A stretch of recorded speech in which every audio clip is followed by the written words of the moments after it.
하나님이다. 성도의 자신감은 하나님이다 하는 제목으로 은혜를 나누도록 하겠습니다. 성도의 자신감은 오직 하나님 한 분이십니다.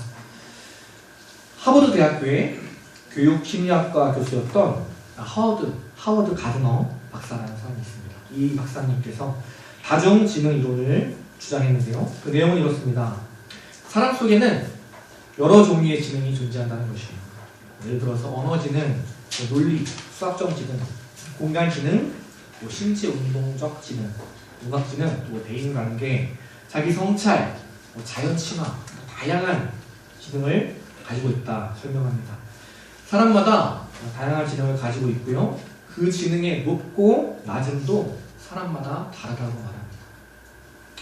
예를 들어서 이런 것입니다. 저희 청년들을 보면요, 각자가 다양합니다. 어떻게 이렇게 모아놨는지 하나님의 섭리라고 밖에는 설명할 수가 없습니다.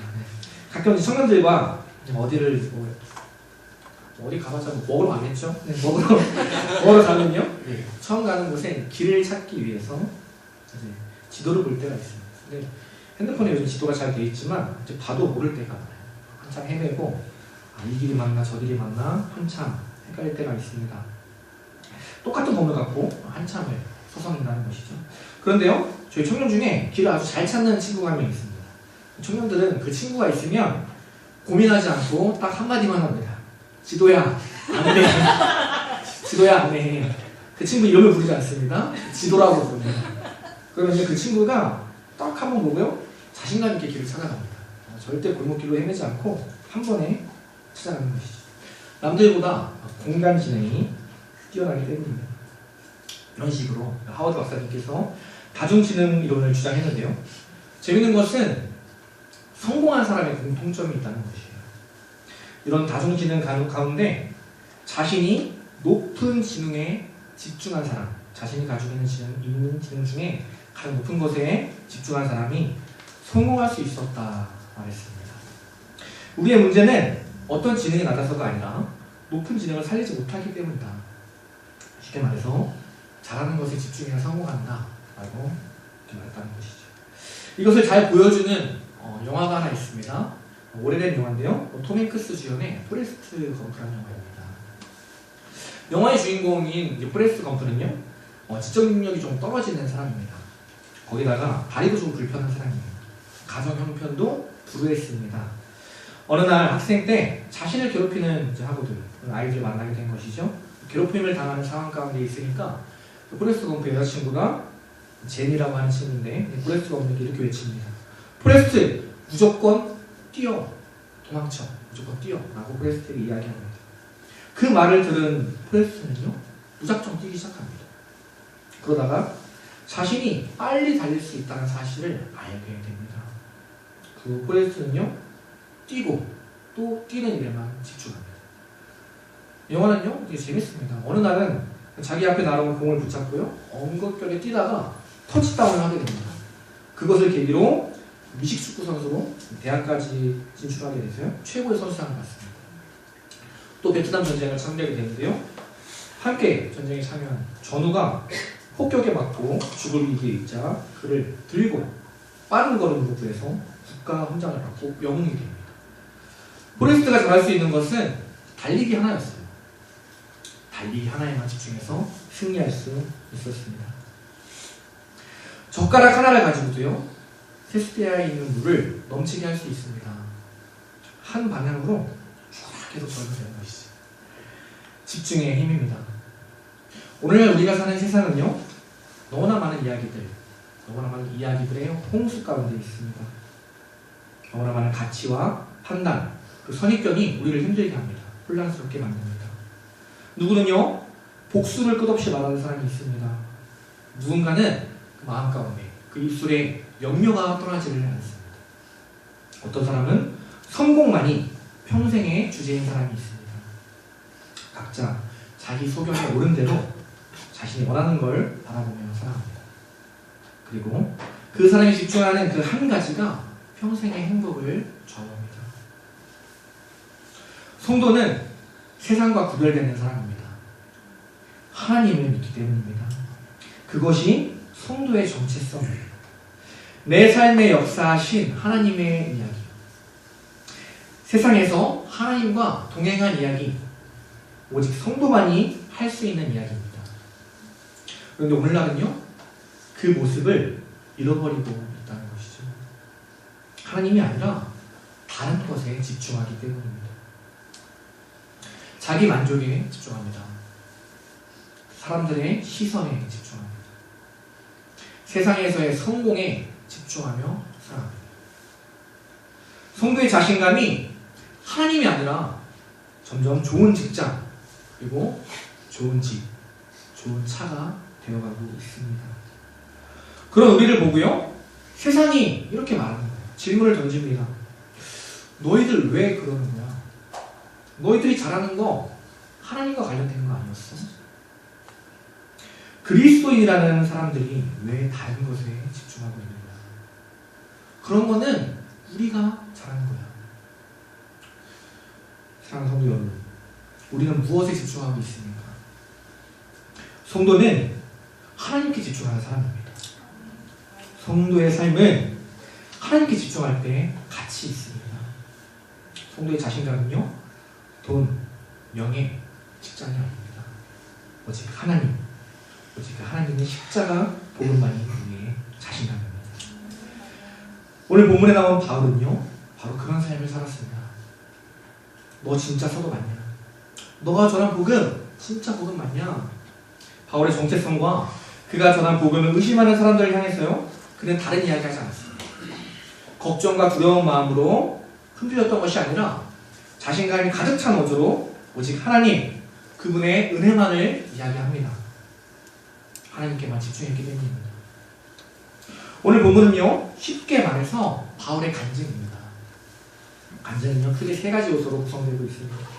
먼저 그리스도를 만나기 전 자신의 모습을 말합니다. 그 다음 자신이 어떻게 그리스도를 만났는가 설명합니다.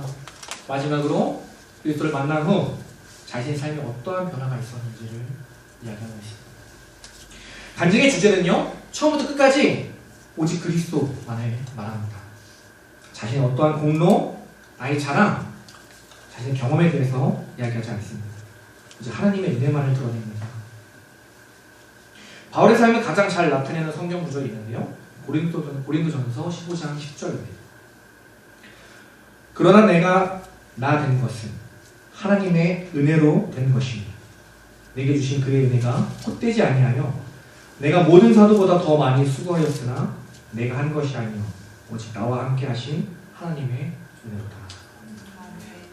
바울은 오늘 우리에게 이 신앙의 선배로서 자신의 성공 비율을 이야기해 줍니다.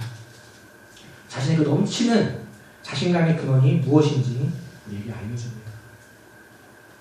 이유가 무엇일까요? 자랑하기 위해서가 아니죠. 우리가 더 이상 실수하지 않기를 바라기 때문입니다. 자신과 같이 방황하지 말라. 우리에게 이렇게 이야기하는 거예요. 힘을 내십시오. 저도 여러분과 같았습니다. 이전에는 세상에 집중하며 자만심으로 살았지만 지금은 하나님이 주시는 자신감으로 살아갑니다. 오늘 여러분도 그렇게 되기를 소망합니다. 사랑하는 여러분, 오늘 바울의 간증이요, 우리에게 큰 도전이 되기를 소망합니다. 더 이상 다른 것을 의지하지 않고 바울과 같이 오직 하나님 한 분만이 우리 자신감의 근원이 되기를 간절히 소망합니다. 어떻게 그럴 수 있습니까? 오늘 본문에서 두 가지를 배워보도록 하겠습니다. 먼저 첫 번째는요, 하나님의 큰 그림을 알아야 한다는 것입니다. 두 번째는 우리 인생의 우선순위가 확정되어야 한다는 것입니다. 하나씩 알아보도록 하겠습니다. 첫 번째입니다.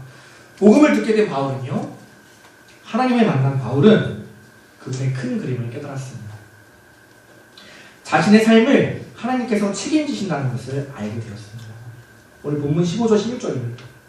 내 어머니의 태로부터 나를 택정하시고 그의 은혜로 나를 부르시니가 그의 아들을 이방에 전하기 위하여 그를 내 손에 나타내시기를 기뻐하셨다. 바울은요, 자신이 회심하게 된 것이 하나님의 은혜라고 이야기합니다. 어머니의 태로부터 자신이 태어나기 전부터 하나님이 택정하시기 때문이다 라고 이야기합니다. 하나님의 은혜가 그의 삶 전체를 조성하고 준비하셨다 우리에게 말하고 있습니다. 성도는 이 복음이라는 새로운 렌즈를 통해서 날마다 자신의 삶을 돌아봅니다. 복음은 실패와 죄를 통해서까지 우리를 빚어가시는 하나님, 우리를 만들어가신 하나님, 결국에는 이 세상에서 은혜의 통로가 되게 하시는 하나님, 그분을 볼 수 있게 만듭니다. 우리가 잘 아는 요셉, 어떤가요? 그의 형들이 요셉을 없애기 위해 수많은 노력을 기울였습니다. 결국 요셉은요, 노예로 팔려가게 됩니다. 그의 삶은 실패인 줄 알았습니다. 그러나 그건요, 오히려 요셉을 구원자로 세우는 계기가 되었습니다. 또 신약성서에서 사도들이 말했듯이 예수님을 박해하려던 우리는 오히려 하나님의 목적을, 하나님의 선한 뜻을 드러내는 도구가 되었습니다. 하나님을 대적하는 모든 박해자가 결국 그분의 계획을 확증하고 진척시켰습니다. 기독교 사상가인 C.S. 루이스의 영적 자서전인 예기치 못한 기쁨이라는 책이 있습니다. 그 책에 보면요, 이제 C.S. 루이스의 학교 은사였던 커크 패트릭이라는 선생님에 대한 이야기가 나옵니다. 이 선생님의 별명이 있었는데요, 별명이 재밌습니다. 위대한 모크 선생님이라고 이야기합니다. 그는요, 논리에 능한 격렬한 논쟁가였습니다. 그래서 루이스도 논리를 전개하고 설득력 있게 논증하는 법을 배우게 됩니다. 커크 패트릭은 무신론자였습니다.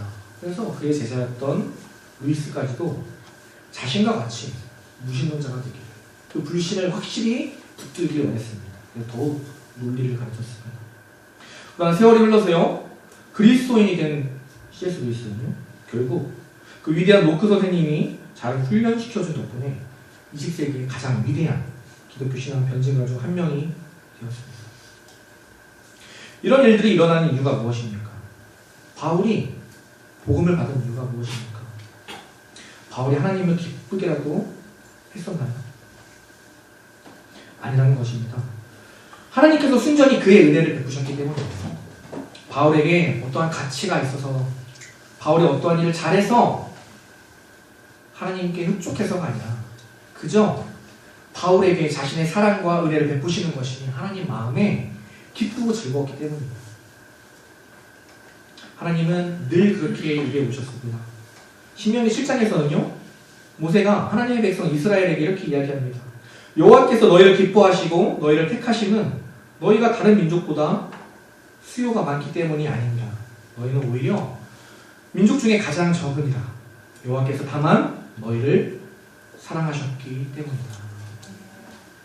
하나님은 우리를 쓸만해서 사랑하시지 않습니다. 그저 아무런 이유 없이 사랑하십니다. 우리가 붙들 수 있는 사랑, 평생 안전한 사랑은요, 바로 하나님의 사랑 한 가지입니다. 주님의 사랑만은 절대로 변하거나 사라지지 않기 때문입니다. 이것이 바로 은혜입니다. 이 은혜를 아는 사람은요, 더 이상 세상에 붙들지 않습니다. 더 이상 과거를 바라보지 않습니다. 하나님의 크신 그림 앞에 바울의 과거는 복음을 전하는 귀중한 땔감이 되었습니다. 그 하나님께서 오늘 우리에게도 찾아오십니다. 그리고 말씀하십니다. 사랑하는 아들아, 사랑하는 내 딸아, 내가 너와 함께 할 것이다. 하나님의 큰 그림 앞에 우리의 아픔과 괴로움, 우리 죄악된 과거는요, 승리를 위한 땔감으로 변화될 것입니다. 목회자인 저도 바쁜 일상 속에서, 바쁘다고 하기도 참 부족한데요, 익숙함 때문에 때로는 하나님이 아니라 내 힘과 노력으로 살아갈 때가 많습니다. 저의 보잘것없는 능력을 의지하면서 저의 자신감과 살아갈 때가 있습니다. 갈라디아서를 목요일마다 청년들과 함께 공부하고 있습니다. 그 부분을 가지고 주일에 설교하고 있습니다. 바울의 이야기를 묵상하면서 저 또한 저의 과거를 기억해 봤습니다. 26살 때 아무것도 모르고 방황하던 저의 삶에 하나님이 찾아오셨습니다. 그러나 그 이후의 삶도요, 계속된 방황과 실수의 연속이었습니다. 그러나 그러한 시간을 통해서 많은 것을 경험하게 되었고 성장하게 되었습니다. 하나님을 더 깊이 알아가도록 하셨습니다. 돌이켜보니까요, 제가 한 것이 아무것도 없더라고요. 그저 은혜입니다. 오직 하나님이 하셨습니다. 과거를 기억하니까 현재가 너무 감사한 것입니다. 하나님의 큰 그림을 알게 되니까 더 이상 미래가 두렵지 않은 것이죠. 그 하나님이 나와 앞으로도 쭉 함께 하시기 때문입니다. 그래서 성도는 하나님의 큰 그림을 알수록 주책꾼이며 살아갑니다. 여기서 주책은 무엇이냐면 주님이 책임지신다는 의미입니다. 월요일 새벽이 되면요, 교회 앞에 대중목욕탕을 방문합니다. 이 목욕탕에는 이런 문구가 있습니다. 맡기지 않은 물품은 책임지지 않습니다. 마찬가지입니다. 하나님께 맡기지 않은 것들은요, 우리가 책임져야 합니다. 성도는 하나님께 모든 걸 맡기고 살아가는 사람입니다. 그래서 자신감 있게 살아갑니다. 먼저 하나님의 큰 그림을 알아야 합니다. 그러기 위해서 날마다 복음을 듣고 기억해야 합니다. 말씀을 붙드시기 바랍니다. 예배의 자리로 나아오시기 바랍니다.